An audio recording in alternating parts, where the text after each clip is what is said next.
Okay, what we want to do is we want to start by starting on their neck. So with no one holding on here. And then we're just going to stay on their neck and we're going to drive them forward and use our rope to slow them down. So walk on.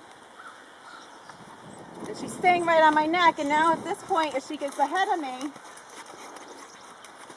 what I'm going to do is I'm just going to swing my rope in front of me. Grab her chest. And you can use a dressage whip for more control if you're not that good with the rope. But everything wants to be a push with no contact on their face. And you want them to stay on their neck. You want to stay on their neck. Just like that.